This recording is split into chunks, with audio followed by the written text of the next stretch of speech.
დილამშვიდობისა ძვირფასო ტელემაყურებლებო, დღეს 14 თებერვალია, პარასკევი ეთერში ერთსულოვნების დილა. ყველას მშვიდობიან და წარმატებულ დღეს გისურვებთ. კახა მიქიაშვილი და სოფიო კუჭავა ვიქნებით თქვენთან ერთად. დილამშვიდობისა თქვენთვის ვიმუშავებთ და იმედია ჩვენთან ერთად საინტერესო დილას გაატარებთ და წარმატებულ დღეს გისურვებთ ყველას. ვიდრე გადაცემის ანონსს წარმოგიდგენთ, სტუმრებს, თემებს, მანამდე საეკლესიო კალენდარი მოვისმინოთ. შევიტყოთ წმინდანების შესახებ, რომელთა დღეს საქართველოს წმინდა მართლმადიდებელი ეკლესია იხსენიებს.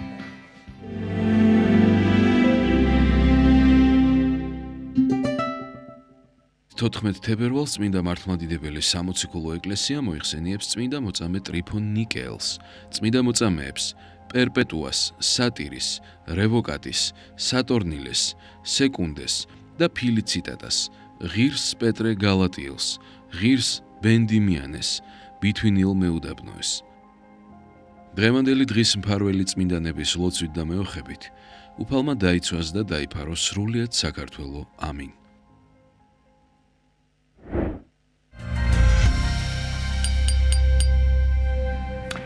ულოცავთ ყველას დღევანდელი წმინდანების სცენებას, ვინაიდან სულ მალე დაიწყება დიდი და წმინდა მარხვა. ამ პერიოდში ეკლესია ამზადებს თრეულს, ამოსკვია წინა მოსამზადებელი პერიოდი და სწორედ მომდევნო კვირას ეწოდება უძღებიშვილის კვირა და ცხადია ამ დღეს წაიკითხება სახარების ესთავი, ესიგავი, რომელსაც დღეს ჩვენს ეთერში განმარტავს ჩვენი გადაცემის პირველი სტუმარი, საირმეზე მდებარე წმინდა გრიგოლ ხანძთელის სახელობის ტაძრის მღვდელმსახური მღვდელი იაკობ მუჭირი. რაც შეეხება გადაცემის მეორე ნაწილს, ჩვენი სტუმრები იქნებიან ახალი ბანას გუნდის წევრები, გეტყვით რომ გუნდი ახალი ალბომის წარდგენისთვის ემზადება და რა თქმა უნდა ვისაუბრებთ მათ სიახლეებზე, ასევე გვექნება შესაძლებლობა მოვისმინოთ მუსიკალური ნომრები, როგორც ხალხური, ასევე ქალაქური მოტივებიდან და თემაზე სასაუბროდ შემოგვიერთდება ანსამბლ ახალი ბანას დირექტორი ლაშა გელაშვილი. რაც შეეხება ნინო გელაშვილს, ჩვენ ჟურნალის ამჯერად ლიტერატურის მუზეუმს სტუმრობდა, სადაც რაფაელ ერისთავის 200 წლისთავისადმი მიძღვნილი გამოფენა გაიხსნა. მრავალფეროვანი ექსპოზიცია მოიცავს ხელნაწერებს, მოგონებებს, სამეცნიერო შრომებს, ფოტოარქივსა და მემორიალურ ნივთებს. უფრო ვრცლად, ცხადია ნინოს მიერ მომზადებულ სიუჟეტიდან შევიტყობთ. ახლა ამინდის პროგნოზი მოვისმინოთ, როგორი ამინდი გულდება დღეს და ამინდის პროგნოზის შემდგომ უკვე დაგიბრუნდებით სტუდიაში, სადაც მოწვარი შემოგვიერთება. დაგველოდეთ.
დავმრუდით პირდაპირ ეთერში მოძღვართან ერთად საიმეზე მდებარე წმინდა გრიგოლ ხანძთელის სახელობის ტაძრის მღვდელმსახური მღვდელი იაკობ მუჭირი შემოგვიერთდა.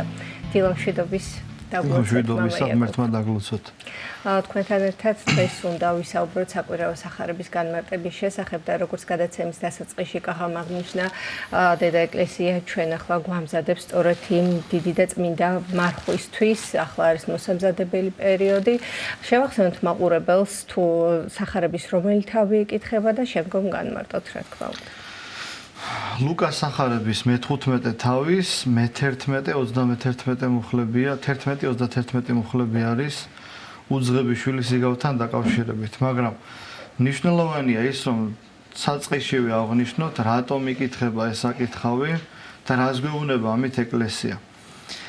უძღების შვილი იგავის თანახმად ჩვენ ამას შევეხებით, თუ როგორი ადამიანი იყო და როგორ წარმართა მისი ცხოვრება, ასევე როგორ მოექცა კიდევაც, მაგრამ უძღების შვილის საკითხავი დაკავშირებული არის მარხვის სამზადისთან. ამიტომ ჩვენ ეკლესია გვაფიქრებს იმაზე, რომ აი ეს პრობლემა, რაც მასთან იყო, სულიერად არის ჩვენთანაც. შეიძლება ჩვენ მამის სახლში დავრჩით, მაგრამ სულიერად წავედით მისგან. ამიტომ თუ კი ვინმე გააპროტესტებს, რომ ის უძღების შვილი არა, ამიტომ ყველაზე მართებული იქნება განმარტოთ იგავი და დაფიქრდეს საკუთარ თავთან მიმართებაში ყველა ადამიანი განმარტოვდეს და დასკვნა გამოიტანოს თავად. პირველი მუხლი მე-11 თავი, აი ამ მე-15 თავისა გვეზრახება იმის შესახებ, რომ მამას ყავდა 2 ძე. და ძალიან მნიშვნელოვანია ის, რომ პირველი არის ადამიანი, რომელიც აპროტესტებს ოჯახურ ყოფა-ცხოვრებას, შეიძლება ითქვას. და აი ეს ჩვეული რითმი, რომელიც აქამდე იყო, მისთვის მიუღებელია, ამბობს, რომ მე გამოგეყოფით თქვენ, მომეცით ჩემი ქონება და წავალ თქვენგან. შეიძლება გაჩნდეს კითხვა, რომ არ დაყოლოდა მამა შვილის ნებას და რომ არ დამორჩილებოდა მას, რა იქნებოდა? სახეზე იქნებოდა ის თანამედროვე პრობლემები, რომელიც დღესაც არის. ქონებრივი დავა, ანუ ის არ მოერიდებოდა იმას, რომ მამის წინააღმდეგ, ასე ვთქვათ, გაიგრძელებინა დაპირისპირება და მოეთხოვა თავისი წილი. წილი, რომელიც უბრალოდ მემკვიდრეობით ერგებოდა მას და მხოლოდ იმის გამო ქონდა მას ეს წილი, რომ შვილი იყო მამისა. არაფერი სხვა დამსახურება მას არ ქონდა, მას არ უშრომია, არ გარჯილა და ამიტომაც მოგეხსენებათ ზოგადად უმცროსი შვილებისადმი უფრო მეტი სიყვარული და სითბოა ხოლმე ჩვენი მხრიდან, მშობლების მხრიდან, ალბათ ამითაც იყო გათამამებული და ამან განაპირობა ის კადნიერება, რომელიც გამოავლინა მან. გარდა ამისა, ეხლა ეს თანამედროვე კონტექსტით უფრო გასაგებია, რომ ან ქონებრივი დავასაც არ მოერიდებოდა, მაგრამ ის რომ გავითვალისწინოთ თუ რა კონტექსტი იყო კულტურული, ტრადიციული და მენტალური ძველ აღთქმაში და რას ნიშნავდა მამის სახლიდან წასვლა, ამისათვის საინტერესო არის ერთი მონაკვეთი გავიხსენოთ თვალსაჩინოებისათვის. ეს არის აბრაამის მოღვაწეობის დასაწყისი. აბრაამი არის მამამთავარი, გამორჩეული პიროვნება, რომელთან დაკავშირებითაც მოგვიანებით ღმერთი ამბობს, რომ მე ვარ მისი ღმერთიო. ანუ ღმერთი აბრაამისა, ისააკისა და იაკობისა. აბრაამის მოღვაწეობა იწყება არც მეტი, არც ნაკლები მამის სახლიდან წასვლით. ანუ გამოდი ქალდეველთა ურიდან და ყველაზე მნიშვნელოვანი არის ის, რომ ის მამის სახლს ტოვებს. ანუ ამის კვალობაზე აბრაამი წარმოაჩენს, რომ პირველი აი ამ მორჩილების აღსრულებელი აბრაამი დამტევნელია სამომავლოდ უშვილობისა, გადაადგილებისა, ცოლთან ერთად წასვლისა, ანუ მთელი ცხოვრება ფაქტიურად ემიგრაციაში ატარებს აბრაამი, გადაადგილდება და მიდის და არ იცის სად უნდა წავიდეს, სადაც უფლის ნება აუწყებს, მიდის იქ. და ბუნებრივი ამ გზას ადგას თავისი მეუღლე სარა, რომელიც ძალიან დიდია ამავდროულად აბრაამთან ერთად და მათი მთავარი პრობლემა არის უშვილობა, მაშინ როდესაც უამრავი შვილი ყავს სხვა წარმართს და წარმართები საკუთარ შვილებს წირავენ კერპებს. იმ დროს, როდესაც ერთი შვილიც კი არ ყავს აბრაამს და იგი საგონებელშია, ვის დარჩება მისი ქონება და იმედოვნებს, რომ ალბათ ელიაზარს, ჩემს სახლიკაცს, რომელსაც ყავს ძე, მას დარჩება ჩემი ქონება. მერე უფალი პირდება მას, რომ შენ გეყოლება ძე, მართლაც იმ დროს პირდება, როდესაც უკვე დაუჯერებელია ამის აღსრულება და ამის დაჯერება მის მეუღლეს უჭირს მიუხედავად მისი დიდსულოვნებისა და ამ შვილზე მოგვიანებით ეუბნება, რომ აიყვანე მთაზე და შემომწირე მე. და ამით საცნაური ხდება, ანუ თვალსაჩინო, რომ აბრაამი არის პიროვნება, რომელმაც როგორც პავლე მოციქული ამბობს, მოგვიანებით არა ხრიდა ძესა თვისა საყვარელსა მისთვის, ანუ ღვთისათვის. და ღმერთი ეუბნება ახლა ვიცი რომ გიყვარვარ მე შენ, რადგანაც შენი მხოლოდ შობილი ერთადერთი დედის ერთა ძე გამოიმეტე ჩემთვის, ანუ შენი გულის გადაწყვეტილებით გაიმეტე ის ჩემი მსხვერპლისათვის. არა ხრიდე ძესა შენსა საყვარელსა ჩემთვის კურთხევით გაკურთხებ და გამრავლებით გამგამრავლებ. ანუ ეს დიდი საქმე მოკლედ, რაც აბრაამა და ისააკმაც, მათ შორის მორიას მთაზე ერთად აღასრულებს, იწყება სახლიდან წასვლით, ამის თქმა მინდა და სახლიდან წასვლა იყო ძალიან დიდი გმირობა. სხვათა შორის ეს იმემკვიდრება იაკობმაც და იაკობის ასე ვთქვათ სულიერი კურთხევა და დაწინაურება იწყება მას შემდეგ, რაც ძმისგან დევნილი მიდის მესოპოტამიაში თავის ბიძასთან, დედის ძმასთან ლაბანთან.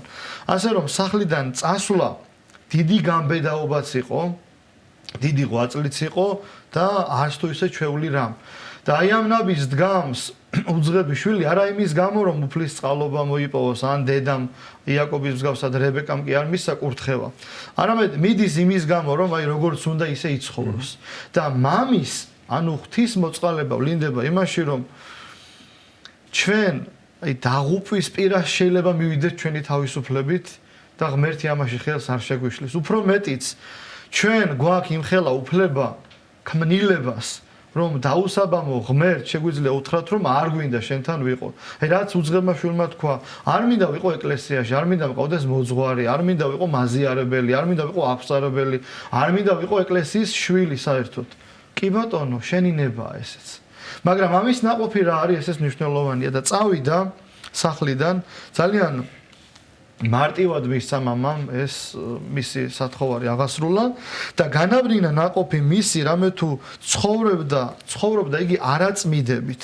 აი ეს არაწმიდება რა არის? აი იმ თავისუფლების, უკიდეგანო თავისუფლების ნაყოფი, რომელიც გამოუცდელ, მამის წიაღს დაშორებულ და დიდარ ადამიანს ნაყოფად ერგება.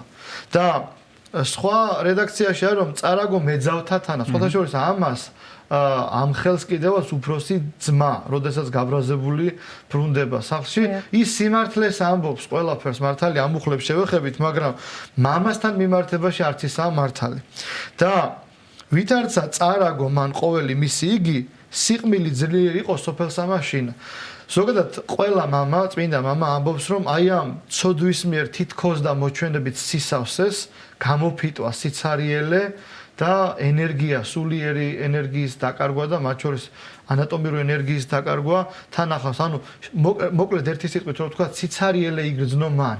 აი ალექსანდრიული სკოლა აი ამ მშიერ ქვეყანას, დამშეულ ქვეყანას, უპოვარ ქვეყანას არა მარტო ამ კონკრეტული ადამიანის ნაყოფია შიმშილი, რომელმაც წავიდა და ასე ვთქვათ, უცხობისათვის გაიმეტა საკუთარი თავი. არამედ ამ ქვეყანაში, სადაც ის წავიდა, ყველა ასე იტანჯება. ესე იგი, ეს არის ცოდვის მიერი მდგომარეობა და ცოდვილთა შესაკრებელი შეიძლება ითქვას, რომელთა ნაყოფი არის ტანჯვა. და მოვიდა და შეუდგა ერთსა მოქალაქეს. აი ეს ერთი კაცი, რომელსაც მოჯამაგირედ უდგება, ძალიან მნიშვნელოვანია ვინ არის ეს პიროვნება. აი ისევ და ისევ ალექსანდრიული სკოლა განმარტავს, რომ ეს არის დაცემული ანგელოზი, ანუ ეშმაკი, რომელიც მიიზიდავს ადამიანს. ნახეთ ფსალმოში რა წერია, ზირინიგი მიტაცებად გლახაკისა და მიზიდვად მისა. ანუ ვინც სუსტია, ვინც თუნდაც გარეგნული, ასე ვთქვათ, ბრჭყვიალებით, თუ თანამედროვეობით ვიტყვით, სპეცეფექტებით მოიხიბლება, ის ცდუნდება კიდევაც. და აი ეს მეთოდოლოგია ცდუნებისა, მას თავიდანვე ქონდა ადამიანთან მიმართებაში ამოქმედებული და ცნობადის ხის ნაყოფი იყო საამო სახილველი, ანუ პირველი რითაც მიიზიდა მან ევა და შემდეგ ადამი, იყო ის რომ კარგი სანახავი იყო. შემდეგ დააგემოვნებინა და ცოდვით დაეცა. აი ასეა სწორედ ცოდვის ქვემორე ქვედაღმავალი კიბე, რომელიც ჯერ სახილველად კარგია, მერე გემოსხილვა უჩნდება, გემოსხილვის სურვილი უჩნდება ადამიანს და ბოლოს ცარიელდება და ხედავს რომ არის შიშველი ადამიანის მსგავსად, ანუ განძარცვული საღვთო მადლისაგან. აი თეოფოროს ბერძნული სიტყვა და ღმერთშემოსილს ნიშნავს. და აი ღვთისაგან განძარცვული მდგომარეობა უკავშირდება ამ ცოდვის მიერებას. აღონდა ამას აგიქვამს ადამიანი იმის შემდეგ, რაც აი ამ ცოდვის მიერ, ასე ვთქვათ, საცდურს არ აარიდებს თავს. და აი ამ ცოდვის მიერ ქვეყანაში, სადაც ყველა დამშეულია, ყველა სულიერ სიცარიელეს და ღვთისაგან განშორებულობას განიცდის, ისევ იმ ადგილზე რჩება და ისევ, ასე ვთქვათ, იმ ბოროტი ადამიანის მსახურებაშია. რა თქმა უნდა, ის ადამიანი არ ზრუნავს იმაზე, რომ ამ შრომით ვიღაცამ მხოლოდ და მხოლოდ ასე ვთქვათ, შრომა გაწიოს, არამედ უნდა დაამციროს ამ შრომით.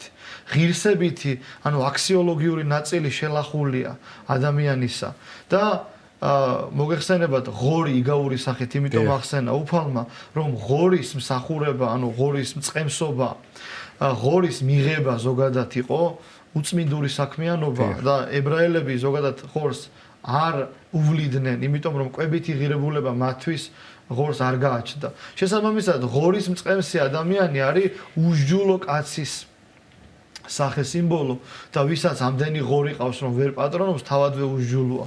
და აი ამ საქმიანობით, ასე ვთქვათ, კავდება ეს ადამიანი და შემდეგ არის ესეთი მდგომარეობა, რომ მას საჭმელიც კი ენატრება. ანუ ამ ღირსების დამაკნინებელ საქმეს ეწევა და ასე ვთქვათ, შრომითი კოდექსი მისი დარღვეულია.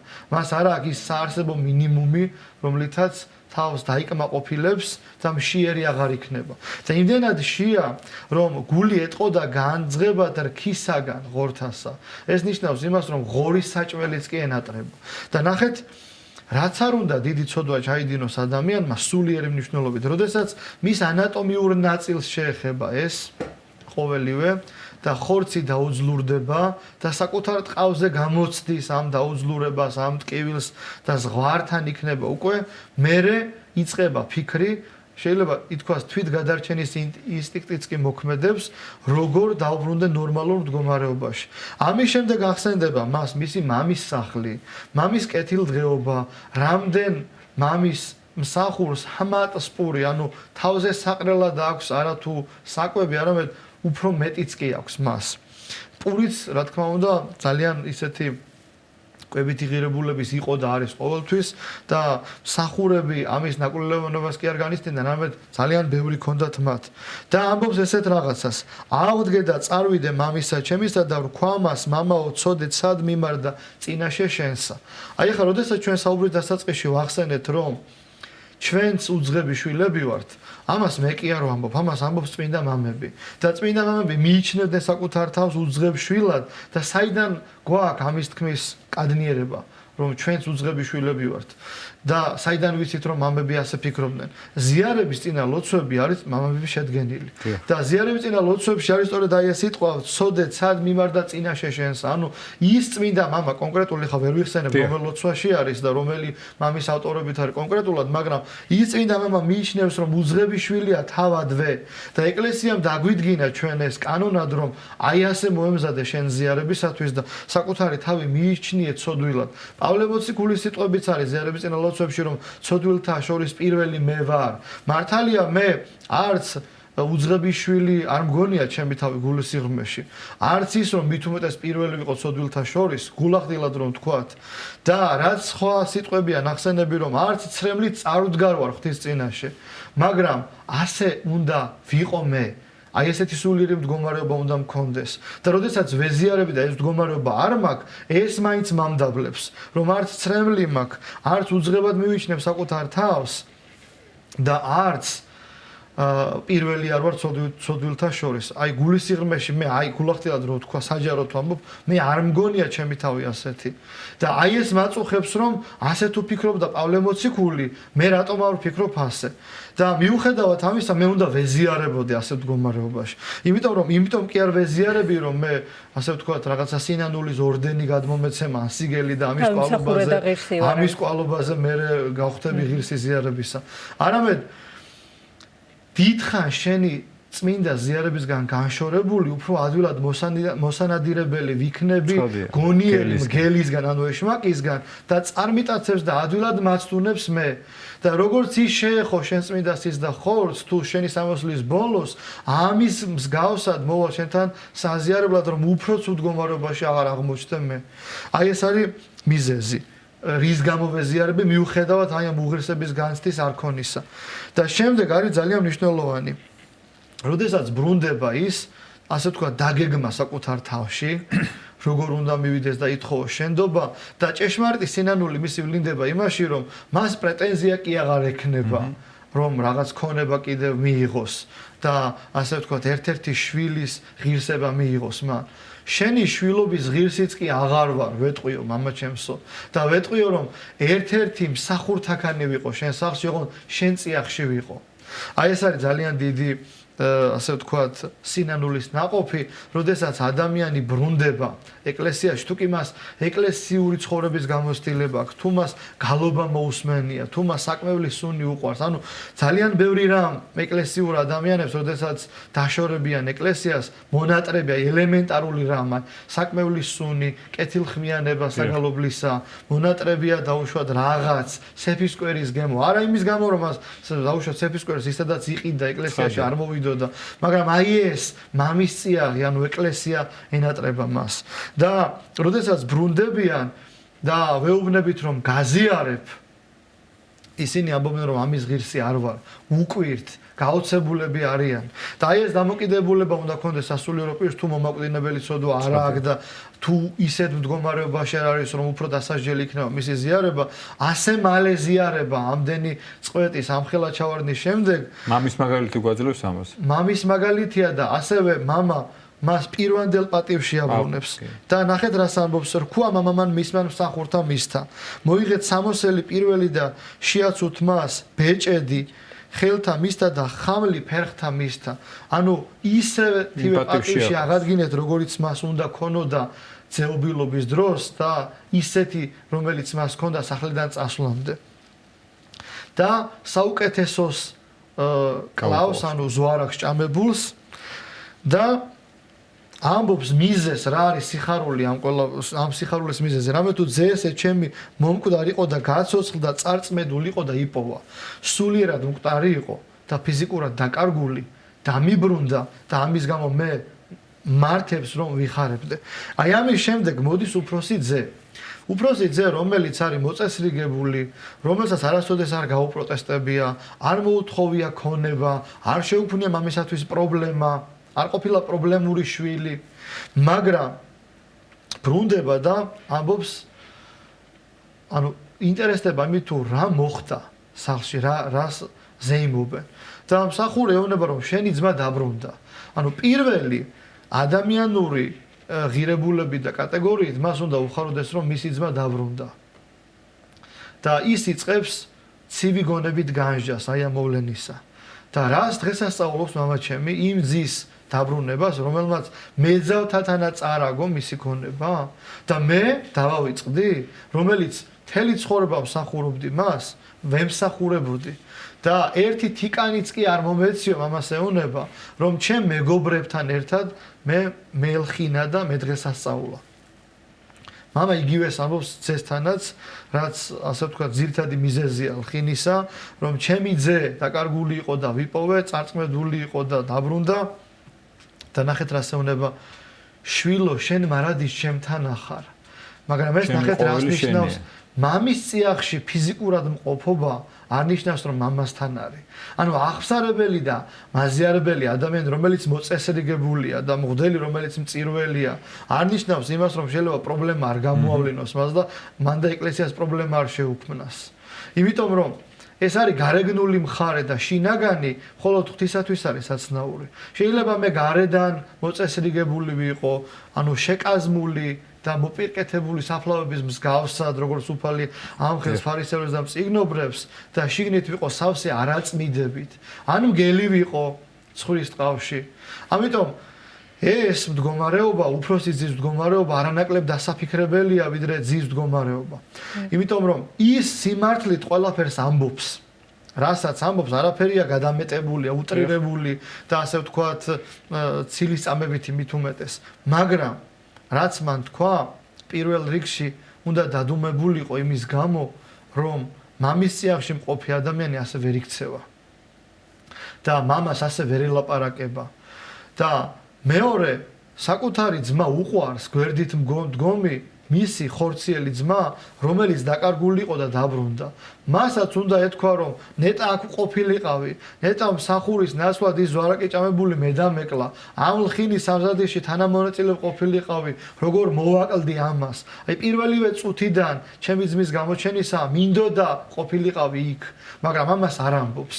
და ძალიან მნიშვნელოვანია ეს, რომელიც მე გამომჩა მამის მოწყალებასთან მიმართებაში, რომ როდესაც სახლის კართან ზღურბლთან მომდგარი უძღები შვილი დაინახა მამამ, კი არ დაელოდა რომ მოსულიყო. სხვათაშორის რემბრანდტ ვან რეინს აქვს და ხატული ეს ძალიან ცნობილი ფერწერული ტილო, დახეთქილი ქუსლები ჩანს, ძის. ანუ ძის სახე არ ჩანს, ასე ვთქვათ, მონანული პოზა, მუხლმოდრეკილია მამის წინაშე. და მისი ტანჯვა იმ უღმერთო ქალაქში აისახება მისავე სხეულზე, გამხდარია, ფეხსაცმელი არაცვია, უპატიოდ შემოსილია და დაჩაჩანაკებულია შეიძლება ითქვას. მაგრამ მამა მას ეხვევა და ქედზე მოხვეული, ანუ კისერზე კოცნის და ქედ დახრილია მის წინაშე. და მნიშვნელოვანია ის, რომ არ ელოდება მის მოსვლას. ანუ მამა თავადვე სწრაფობს, რომ მივიდეს მასთან და უფრო ადრე მიახლა მას. და არც ათქმევინა ეს ყოველი, რა თქმა უნდა, მან თქვა ეს, მაგრამ არ ათქმევინა ნიშნავს იმას, რომ აი ბოდიში მომიხადოს და შეურიგდები, ეს განწყობა კი არ ქონდა მამას. მამისთვის საკმარისი იყო შვილის დაბრუნება. და ეს იყო მეორედ დაბადების ტოლფასი მისთვის. და რა თქმა უნდა, უადგილოა ის ემოცია ამის ფონზე კიდევ ერთხელ, რომელიც გამოავლინა ძემ. და რაც უპასუხა მამამ ეს არის მნიშვნელოვანი, მან მიუგო და რქვა, აჰა, ესე რა, ესოდენი წელი შენთანავა რაც უთხრა ძმა, მამა პასუხობს იმას, რომ შვილო, შენ მარადის ჩემთანა ხარ და ჩემი ყოველი შენი არს, ხოლო აწ მხიარულებაი და სიხარული ჯერ არს. ანუ მეანიშნებს, რომ ნუ თუ ვერ ხედავ, რომ შენც უნდა გიხაროდეს, შენც ამ სიხარულის თანაზიარი უნდა იყო და რატომ გიჭირს, რატომ ჯიუტდები ამ სიხარულის წინაშე. მამის მდგომარეობა ძალიან ტკივნეულია. ნახეთ, ერთი ჭრილობა მოშუშთა, ის წარწმედული და დაკარგული შვილი დაბრუნდა და თავის თავს მოეგო, ანუ დაინახა საკუთარი თავი და თურმე ეს წყნარი, მორჩილი და მამის წიაღში მყოფი შვილი არანაკლები პრობლემა ყოფილა. და ჩვენ წინა კვირას კვირის სახარება მოვისმინეთ იყო მეზვერისა და ფარისევლის კვირა. და იმ იგავი, ესეც ლუკას სახარება და იმ იგავის დასკვნის სახით უფალი ამბობს, რომ ის განმართლებული წარმოვიდა, ხოლო ის არ იყო მართალი. ეს იგავი ისე მთავრდება, რომ დასკვნის სახით უფალი არაფერს არ ამბობს. ანუ აქ უფრო მეტი სააზროვნო არეალი გვეძლევა ჩვენ და დავფიქრდეთ, ვინ ვართ ჩვენ. სინამდვილეში ჩვენ უძღები შვილებიც ვართ და უფროსი ძეებიც ვართ. ძალიან ხშირად. ძალიან ხშირად და პარალელები შეიძლება გავავლოთ, არაერთხელ გვსმენია ვთქვათ და შეიძლება შემსწრებს ყოფილვართ იმის, რომ ადამიანი, რომელიც უფრო ხშირადად ის ტაძარში შეიძლება მაზიარებელიც იყოს და ასე შემდეგ, მას არაერთხელ მიუთითებია ვთქვათ იმ ადამიანის მიმართ, რომლის ცოდვების შესახებ უფრო საჯაროდ არის ინფორმაცია ვთქვათ გავრცელებული და როგორ გაბედა, როგორ მოვიდა ტაძარში და ისიც უნდა ეზიაროს და მეც უნდა ეზიარო და მივიახლო უფალს და დიახ სწორად აღნიშნეთ. ხოლო ამასთანავე შევესწარ ერთ-ერთ ტაძარში არ დავასახელებსა და ერთ-ერთი ძალიან ცნობილი ადამიანი, რომელიც ადის და ვიღაც ქალი გამოუდგა და შენ აქ რა გინდა, შენ ის არ ახარ, შენ ესკენი ერთი ამბავი ატყდა ჩუალოცვაზე. ნუ იმ ადამიანს დაითმინა. არ ვიცით არც ცოდვები და არც სიმართლეცილის სამი, მაგრამ ეკლესია ამისთვისაა, რაც ახლა ნათელი მაგალითია, რომ თუ ძალიან ცოდვილი ვარ და მოვედი, ამიტომ ენა ეკლესია ზუსტადაც. და თუ ერაბ ძალიან როგორ უნდა მიიღოს დელმა, ეს კარგი პარალელი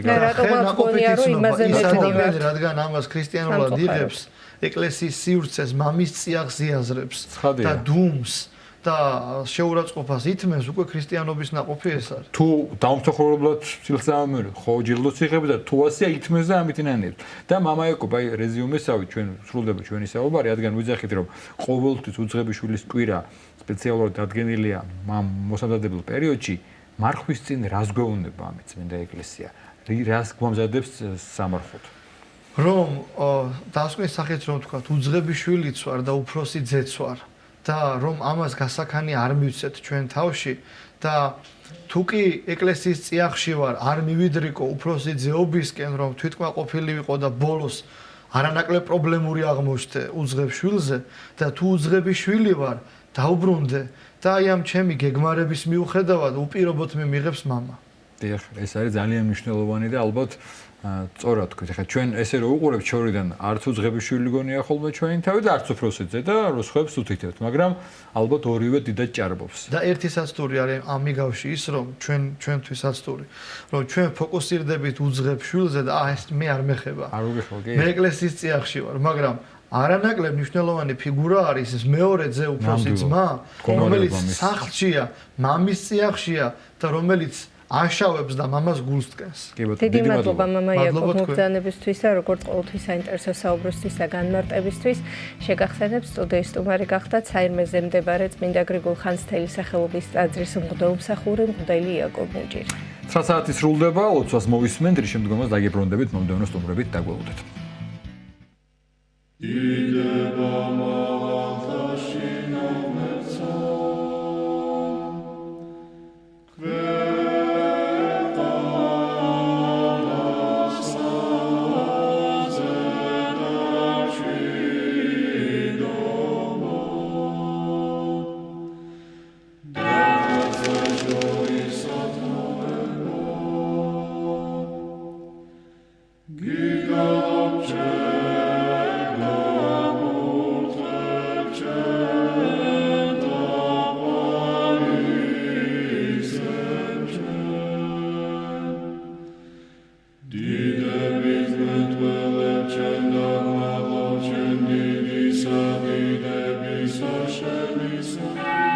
ჩვენო რომელი ხარ ცათა შინა წმინდა იყავ სახელი შენი მოვედინ სუფევა შენი იყავ ნება შენი ვითარცა ცათა შინა ეგრეცა ქვეყანასა ზედა პური ჩვენი არსობისა მომეც ჩვენ დღეს და მომიტევენ ჩვენ თანანადებნი ჩვენი ვითარცა ჩვენ მიუტევებთ თანამდებთა მათ ჩვენთა და ნუ შემიყანებ ჩვენ განსაცდელსა არამედ მიხსნენ ჩვენ ბოროტისაგან რამე თუ შენი არს სუფევა ძალი და დიდება მამისა დაძისა და წმინდისა სულისა აცდა მარადის და უკუნითი უკუნისამდე ამინ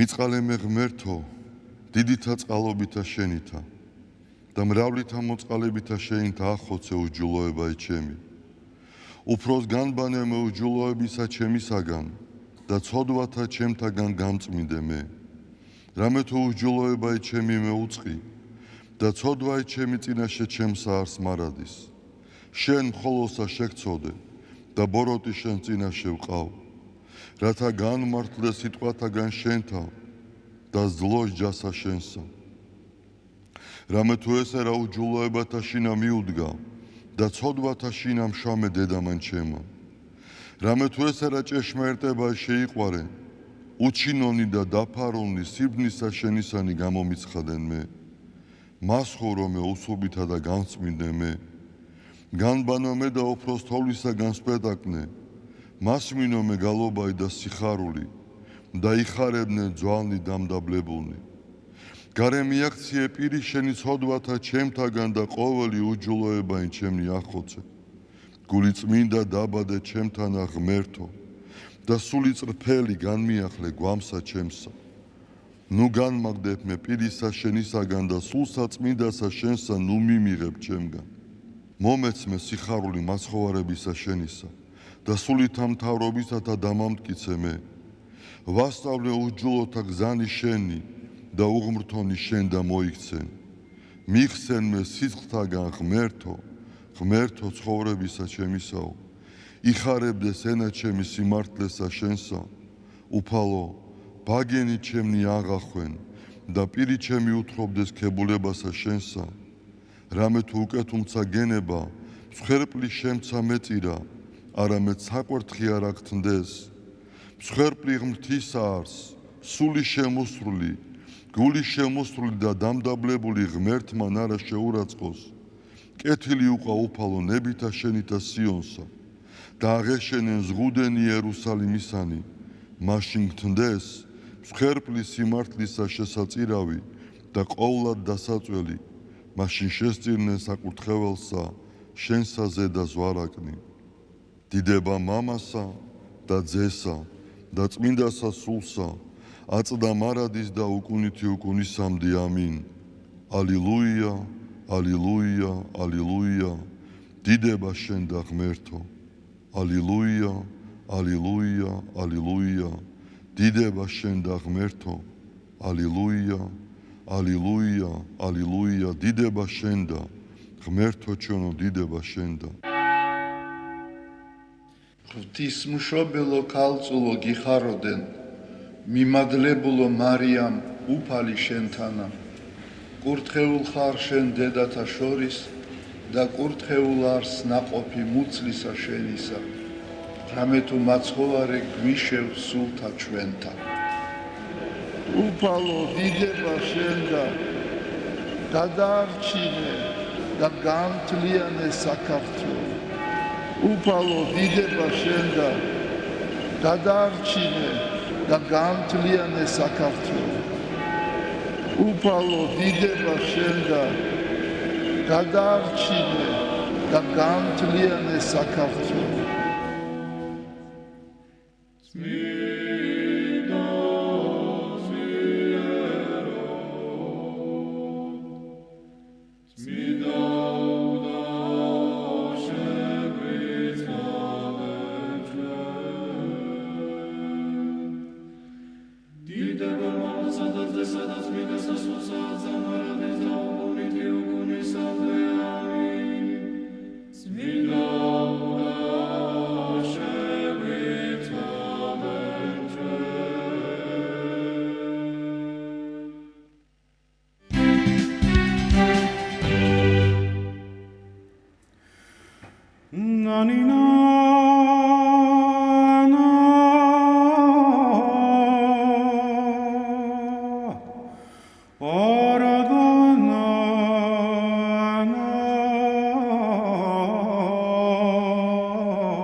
მადლობა ჩვენ ვისმენდით ახალი ბანას გუნდის წევრების მიერ შესრულებულ შესანიშნავ ნაწარმოებს და გეტყვით რომ ახალი ბანა ემზადება წარდგინებისთვის მათ ძალიან მნიშვნელოვანი ეტაპი აქვს. ახლა თემაზე სასაუბროთ შემოგვიერთდა ახალი ბანას დირექტორი ლაშა გელაშვილი. ლაშა დილამშვიდობისა, დილამშვიდობიჩებო.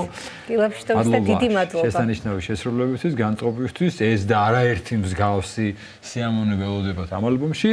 23 თებერვალს შედგება ალბომის წარდგინება და მოდით გითხარით სამზადისი არც დიდი ხანია რაც ეს ანსამბლი დაარსდა და არაერთხელ ყოფხა ჩვენი სტუმარი და უკვე ერთგვარი საანგარიშო ალბომიც ვთათ არის და თუმცა სანამ ვიტყოდეთ ალბომის შესახებ კახამანამდე მაყურებელს წარუდგინოთ თუ რა შესრულდა. სიმღერა. დიახ, რა სიმღერა? დილამშვიდობის მისაღები ჩვენს ტელემაყურებელს. ახლა თქვენ მოისმინეთ კახური ნანა, მართლაც ქართულ ნანებს შორის ერთ-ერთი გამორჩეული და ყველაზე უფრო ალბათ ყველაზე ტკბილი მოსასმენი ყოფითი სიმღერა და მაინც კახური რო აკარ გემტური დილაა და არ გეძინება. სხვა ნანებს შეიძლება დაგძინებოდა და კახურს მაინც ნანაშიც აქვს ის რომ მოგიყვანს შრომის ხასიათზე. კი ბატონო, კი მართლაც შესანიშნავი ნაწარმოებია.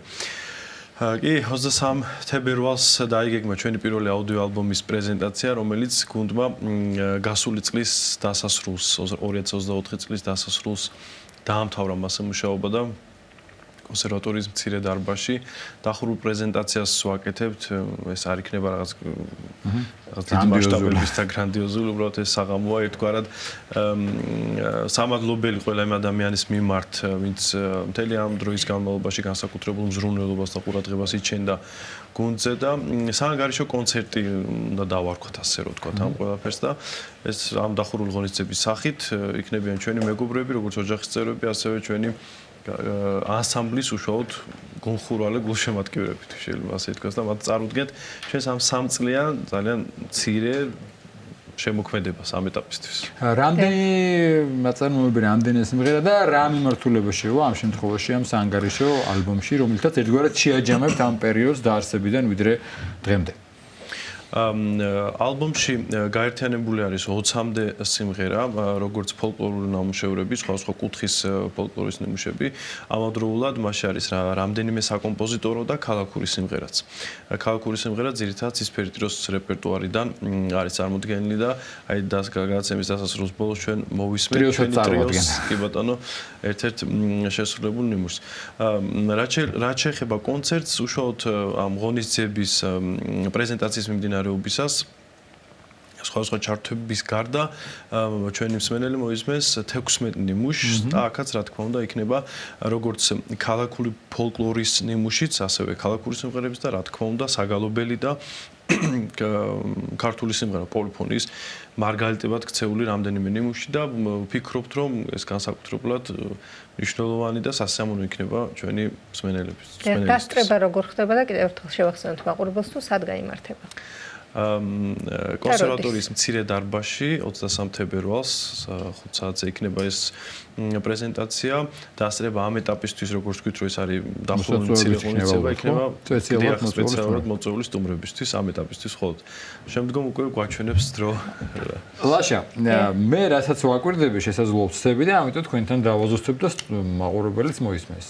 მე მახსოვს ძალიან კარგად შექმნის ისტორია თავიდან ბანას პროექტი, მეუფე სიმეონის კურთხევი და ცხადია შემდგომ ბანას კომპლექსმა, რომელიც იმედია ძალიან მეტი დასრულდება და კარგი ტერმინით მედის გააჩინა საჭიროება, რომ უკვე შექმნილიყო, ხო, გუნდი და შემდგომ უკვე როგორც ესეთი ანსამბლის მართლობას მიიღო.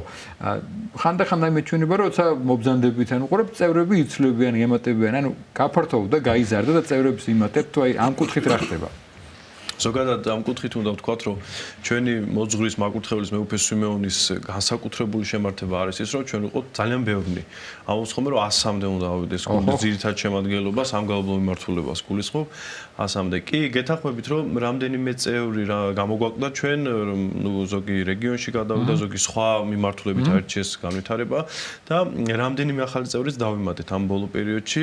ნუ ეს ზოგადად ანსამბლებისთვის, ანსამბლების ძალიან ჩვეულებრივი ამბავია. ამბავია, ჩვეულებრივი პროცესია და რაც თავარია ჩვენ ვცდილობთ რომ შემოვერთოთ ადამიანები, რომელთაც აქვთ ერთგულება პოლიფონიის, ქვეყნის ერის და რა თქმა უნდა იციან მეგობრობა პირველ რიგში თუ ადამიანთან ვერ ადამიანს ვერ შევწყობთ ხო? და რა თქმა უნდა არ გიყვარს იმასთან ვერ იმღერთ. ხო, ვარაპირებთ საქართველოს რეგიონებში სხვა კუთხეში სტუმრობას და კონცერტების გამართვას. გარდა იმისა, რომ ინდოეთი და ევროპა დაღლაშეთ, ახლა რეგიონებსაც ხო არ შევდივართ. კი, ჩვენთვის განსაკუთრებულად მნიშვნელოვანი არის პირველ რიგში ქართველი მსმენელისთვის ჩვენი რეპერტუარის გაცნობა და ამ კუთხით რამდენიმე მუნიციპალიტეტთან უკვე აქტიურად მიმდინარეობს კონსულტაციები და ჩვენ უკვე აი გაზაფხულისთვის ალბათ მოგვეცემა საშუალება, რომ რამდენიმე ქალაქში ჩავატაროთ კონცერტი. აქვე მინდა კითხო, რადგან ჩვენ თქვით, რომ ეს ახალბანოს უკავშირდება ზოგადად ამ მნიშვნელოვან პროექტს და თუ ვესწრებით ხოლმე მეოფის მსახურებას, თუ გავლობთ, როგორც გავლობთ, მაინც ძირითადი ფუნქცია მგონი ეს არის, ამისთვის შეიქმნა და ძალიან მიხარია, რომ შემდგომ ესტრადაც არის, ეგო ტრიოს სახით არის, მაგრამ თუ ხდება, რომ სრული გუნდი თუ არა, ნაწილი მაინც უკვე ესწრებით მეოფის მსახურებას და ხარ ჩართული როგორც გალობლები. კი, რეგულარულად ჩვენ ჩავდივართ ხოლმე მეოფისთან, განსაკუთრებულად სადღესასწაულო დღეებში, იმიტომ რომ მოგესალმებთ თბილისიდან ხაშურში ჩასვლა ხშირად ვერ ხერხდება რაღაც სხვა მიზეზების გამო, მაგრამ რეგულარულად განსაკუთრებით დიდ დღესასწაულებზე აუცილებლად ჩვენ ეპარქიაში ვართ მეოფისთან და რა თქმა უნდა ამ გალობას ჩვენ თავარ მიმართულებასაც დიდ ყურადღებას ვაქცევთ ამ კუთხით. და რაც შეეხება ქვეყნის გარეთ თუ გაქვთ დაგეგმილი თქვათ რომ გადაკვეთოთ საზღვრები და არაერთი ქვეყანა თქვათ კიდევ გაახაროთ და დალაშქროთ.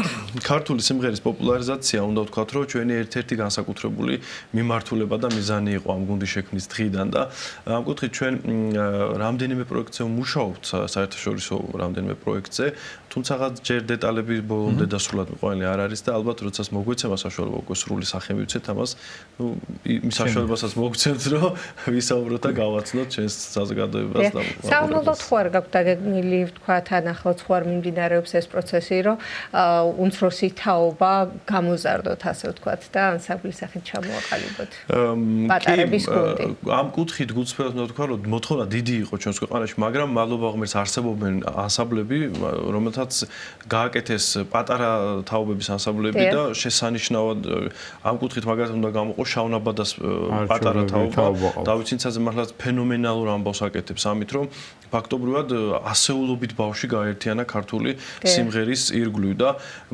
მოთხოვნა გულწრფელად ვამბობ მართლაც რომ იყო და ამ კუთხით რაღაცნაირად დაბალანსებული არის თუ გამოჩნდება იმის საჭიროება რომ ჩვენი წვლილი უნდა შევიტანოთ ნუ ამაზეც უკან არ დავიხებთ რა და ერთსაც კითხავ ლაშა ჩვენ თქვით რომ გალობლობა, მრავალხმიანობა, ესტრადა ტრიო, მაგრამ აი რეპერტუარს როგორ ადგენთ, როგორ ხდება, იმიტომ რომ საბედნიეროდ ჩვენ ისეთი საუნჯი გვაქვს ამ კუთხით ყველა მიმართულებით, რომ ძალიან ფართოა არჩევანი, მაგრამ ცხადია ხა ყველაფერს არ შეასრულებთ ალბათ ყველა გუნდს თავის მიმართულებით, მაგრამ თქვენთან რეპერტუარი ასე ქცევა ყურადღება განსაკუთრებით.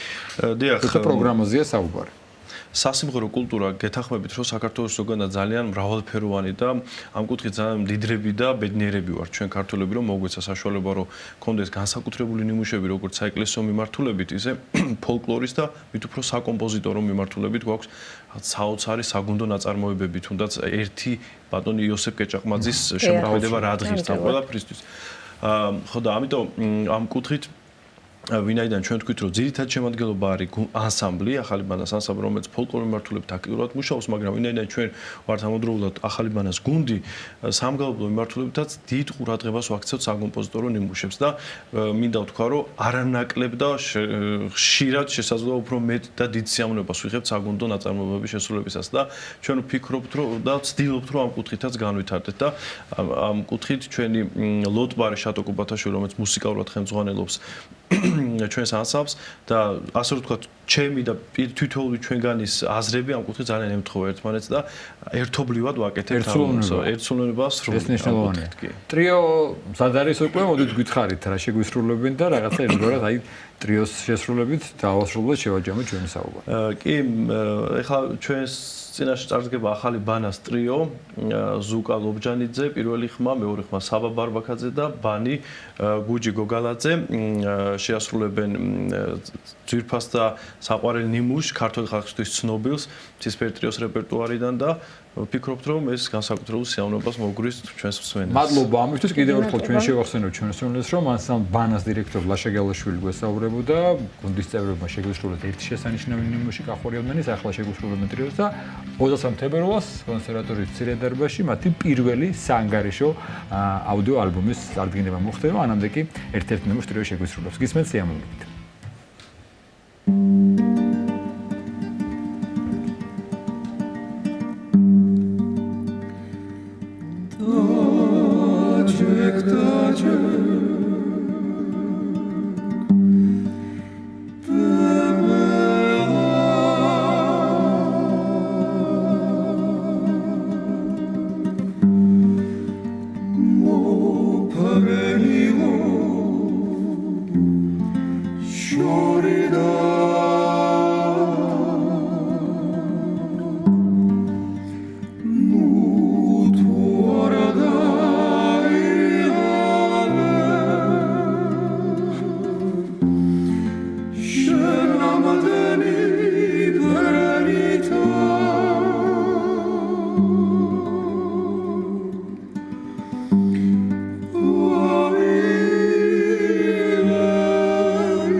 ჩემთვის ფრთები ჩემ საწოლთან აბატონებთან ამიჯაჭვული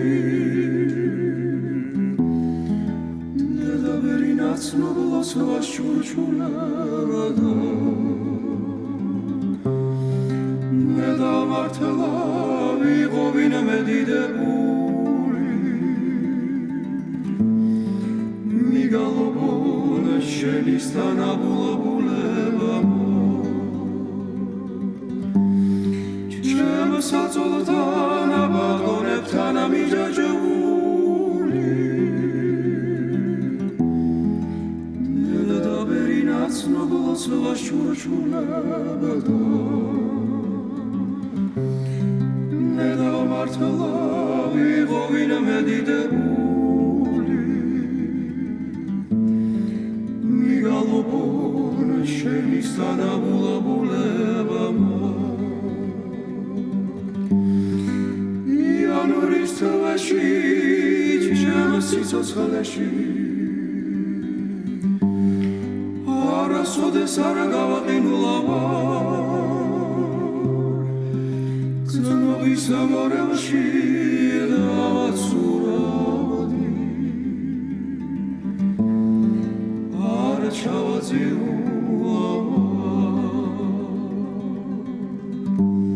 ამ ქვეყანაზე ერთი ხარ ერთი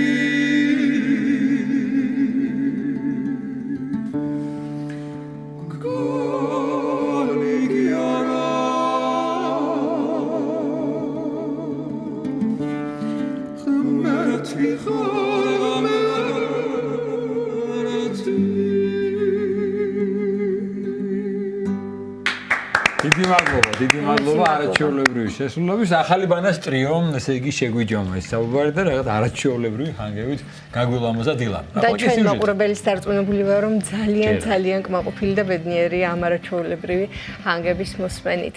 რაც შეეხება სიუჟეტს, ჩვენი ჟურნალისტი ნინო გელაშვილი ლიტერატურის მუზეუმს სტუმრობდა, სადაც რაფიელ ერისთავის 200 წლის თავისადმი მიძღვნილი გამოფენა გაიხსნა. მრავალფეროვანი ექსპოზიცია მოიცავს ხელნაწერებს, მოგონებებს, სამეცნიერო შრომებს, ფოტოარქივსა და მემორიალურ ნივთებს. ნახოთ სიუჟეტი.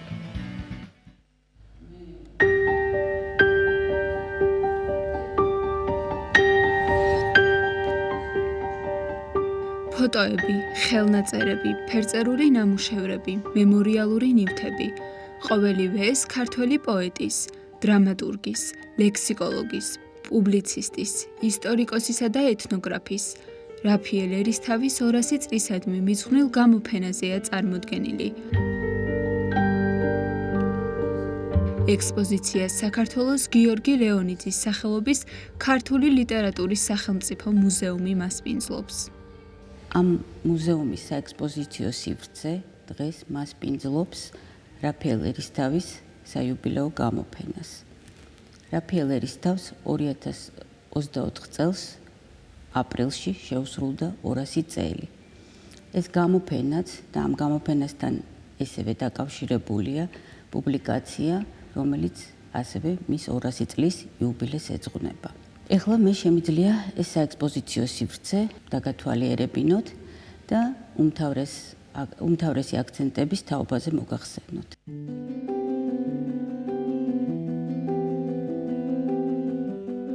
ეს აქ საშუალო ხნის არის მისი პორტრეტი ხსნის ექსპოზიცია. შემდგომ მოდის ლექსი, მისი არაჩვეულებრივი ლექსი, კაცი ის არის. ანუ ამ ლექსში მას ასახული აქვს თუ როგორი უნდა იყოს მამულიშვილი, რომ აუცილებლად კაცი ის არის, ვინც მამულს გამოადგება შვილად.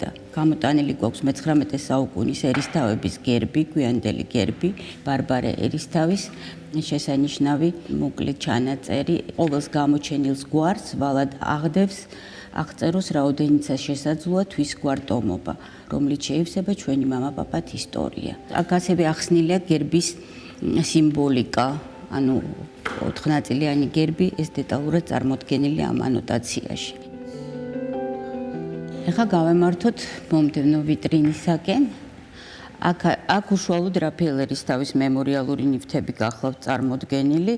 ეს არის როგორც ლიტერატურის მუზეუმის მასპინძელი მუზეუმის ექსპონატები, საწერი მოწყობილობა, ასევე სხვა დანარჩენი კერძო კოლექციის კუთვნილება გახლავთ. ეს მისი მონოგრამა გახლავთ. საერთოდ ვფიქრობ, რომ ეს უნდა იყოს გრიგოლ ტატიშვილის მიერ შექმნილი. ეს არის მონოგრამა სათავადო გვირგვინით განსრულებული. ეს ხელნაწერთა ეროვნული ცენტრის არქივში არის მოპოვებული სხვა დოკუმენტურ მასალასთან ერთად. გამოფენაზე წარმოდგენილია ექსპონატები, რომლებიც დაცულია როგორც ლიტერატურის სახელმწიფო მუზეუმში, ისე საქართველოს პარლამენტის ეროვნულ ბიბლიოთეკაში, ხელნაწერთა ეროვნულ ცენტრში, ეროვნულ არქივში, თბილისის ილია ჭავჭავაძის ლიტერატურულ მემორიალურ მუზეუმში, რაფიელ ერისთავის სახელმწიფო მუზეუმსა და მისი შთამომავლების საოჯახო კოლექციებში. ეს გახლავთ ქუთაისში 1871 წელს გადაღებული ფოტომასალა, ცოცხალი სურათების ამსახველი. ცენტრალურ ადგილას არის გამოსახული რაფიელ ერისთავის მეუღლე, აგრაფინა ჯაფარიძე. ამ ნაწილში უკვე მისი სახელოვანი დებია წარმოდგენილი. ბარბარე დავითის ასულიერის დავით ჯორჯაძე, როგორც ბარბარე ჯორჯაძის სახელით გახლავთ ცნობილი, მისი შთამომავლობა და მისი შვილიშვილი, ასევე ცნობილი მეტად პიროვნება, დღევანდელი ეროვნული ბიბლიოთეკის ყოფილი დირექტორი გიორგი გეხტმანი. თბილისის მუზეუმების გაერთიანებიდან გახლავთ ეს ფიალა. ეს არის ლიტერატურის მუზეუმის საარქივო ფონდიდან წარმოდგენილი მასალა. ეს ხელნაწერები დაცულია ლიტერატურის მუზეუმის საცავში. აქ არის როგორც ცალკეული ხელნაწერები, მისი პიესები, რას ვეძებდი, რა ვიპოვე. ექსპოზიცია მრავალფეროვანია და სხვადასხვა ეპოქისა თუ ტიპის ექსპონატს აერთიანებს. თუმცა საგამოფენო სივრცის უდიდესი ნაწილი უფრო მეტად რაფიელ ერისთავის სამეცნიერო-კულტურული მოღვაწეობის სამსახველ მასალას ეთმობა. ეს არის ცნობილი 1888 წლის ვეფხვის ტყაოსნის გამოცემა, როდესაც შედგა კომისია, სარედაქციო კომისია. საერთოდ ამას ილია ჭავჭავაძეს უმადლიან და მიაწერენ, მაგრამ კოლევამ აჩვენა, რომ ეს საქმე იყო ინიცირებული რაფაელ ერისთავის, იონა მეუნარგიასა და იაკობ გოგებაშვილის მიერ.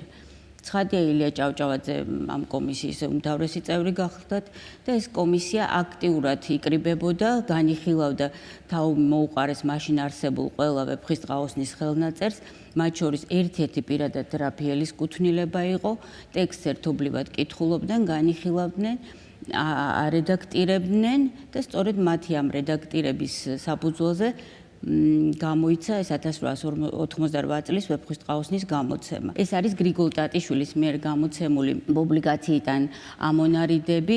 ეს არის ქართული ანბანის თაიგული, რომელიც შეიქმნა ქართველ ქალთა სკოლებისათვის, როგორც საქარგავის სახელმძღვანელო და ამ წიგნში წავაწყდით აი ტარასი არქიმანდრიტის ნახატ ასოებს, რომელიც რაფაელ ერისთავმა გადასცა გრიგოლ ტატიშვილს. გამოფენაზე თქვენ ნახავთ ხელნაწერებსა და მემორიალურ ნივთებს, არა მხოლოდ თავად რაფაელ ერისთავის, არამედ მისი ოჯახის წევრების შესახებაც. აქ წარმოდგენილია საზოგადო მოღვაწის პირადი მიმოწერები მეგობრებთან და კოლეგებთან, რომელთა შორისაც არიან ილია ჭავჭავაძე, ვაჟა ფშაველა, ნიკო ნიკოლაძე, ივანე კერესელიძე და სხვა. ექსპოზიციაზე თქვენ ნახავთ პოეტის ნიღაბს, ბიუსტსა და მისი 50 წლის იუბილესადმი მიზღვნილ მისალოც წერილებს. ეხლა უკვე შეგვიძლია გადავინაცვლოთ მომდევნო დარბაზში. ამ დარბაზს პირველ ყოვლისა ხსნის უკვე მისი თბილისური ცხოვრება, ამ არაჩვეულებრივი პანორამით იხსნება ექსპოზიციის ეს ნაწილი. შემდგომ სტენდზე წარმოდგენილი არის ჩვენი ქართველი მოღვაწეები, ჩვენი საუკეთესო მწერლები. აქ გახლავთ წარმოდგენილი მათი ურთიერთობის ამსახველი ღია ბარათები, ესეც რაფაელ ერისთავის პირადი არქივში არის დაცული, ალექსანდრე ეპისკოპოსი, აქ მერე მოდის დავით ჩუბინაშვილი, ივანე კერესელიძე, მისი უახლოესი მეგობარი, ვაჟა ფშაველა, რომელიც რაფაელს უმადლის, რომ ის როგორც პოეტი შედგა. ისტორიის დოქტორი სეკა კაჭარავას იდეითა და ლიტერატურის მუზეუმის ორგანიზებით რაფაელ ერისთავის საიუბილეო თარიღისადმი მიძღვნილი პუბლიკაციაც გამოიცა. ნაშრომი საზოგადო მოღვაწის შესახებ მრავალფეროვან ინფორმაციას აერთიანებს. ამ პუბლიკაციას რამდენიმე ავტორი ყავს, კონცეპტუალურად ჩემი მომზადებული გახლავთ. აქ არის მისი ბიოგრაფია დოკუმენტურად აღდგენილი. წიგნს ასევე დართული აქვს ანოტირებული პერსონალია, ანუ სრული სამეცნიერო აპარატის დაცვით არის წარმოდგენილი. ეს გახლავთ მთელი გალერეა მე-19 საუკუნის საუკეთესო მოღვაწეებისა. ბოლოს ორდენების განმარტება არის, მისი ჯილდოების განმარტება გახლავთ წარმოდგენილი. რაფაელ ერისთავის 200 წლისადმი მიძღვნილი გამოფენა ლიტერატურის მუზეუმში მარტის შუა რიცხვებამდე გაგრძელდება. მადლობა ინოს ამ სიუჟეტისთვის, მადლობა თქვენ ყურადღებისთვის, ბედნიერ დღეს გისურვებთ, სასიამოვნო შაბათ-კვირას და ორ შაბათს გელოდებით ტელეეკრანებთან ჩვენს არხზე. ორ შაბათ ერთად გემშვიდობებით ნახვამდის. ბედნიერად.